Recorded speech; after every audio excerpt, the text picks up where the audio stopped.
إسماعيل محمد مرخد دنان فنان صوماليات ما أنتوا عتكون سجن تاي مقالة دي مينيابوليس هرت مركب وورثة أنا قلفت يدو صدق الله بكون يصدق تمك يسوي كده بس مرة بعده كسور دويني intaas oo fanaana intaas oo dad oo Soomaaliyeed oo magac leh oo state kan ku dhaqan inay adiga halkan ku soo istaagaan wax ka dhigantay wax weyn dareenka ka warma wallahi dareenkayga ma soo koobi karo marka ugu horeysa markaan horta diyaaradda ka soo degay horta waxaan isla hadal mar yare iyo ma taqaana Xuseen Daawud iyo ma taqaana halkan waxa Hodan Cabdiraxmaan iyo Mursal iyo Nimcaan iyo ma islaha ma garatay dhowr baad u imanaysaa ma islaha laakiin inta kale way qarsoonaydo qalbigaba uu ku haystay inay Soomaaliya oo dhan ii taagan yihiin wallahi shucuurtayda ma soo koobi karo aad iyo aad baan ugu faraxsanahay inaan ma taqaana maanta aan Minnesota imiday ay ma taqaana farxadeedu wallahi ma soo koobi karo aad baan ugu faraxsanahay waan ku qanacsanahay yani sida ay dadku ii qadariyaan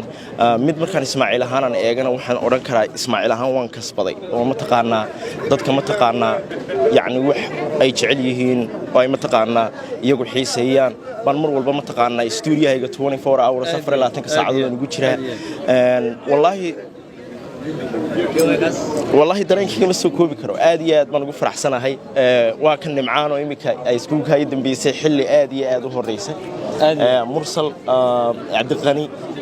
Jamaal Hodan yani dad saaxiibadii yani mar walba aad iyo aad iiga warhay asxaabti yani dareenkayga ma soo koobi karo aad baan u faraxsanahay aad baan u qanacsanahay laakiin waxaan leeyahay insha Allah biidnillaahi kariim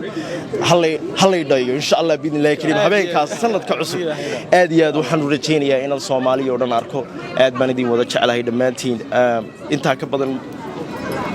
thank you aad baa mahadsan thank you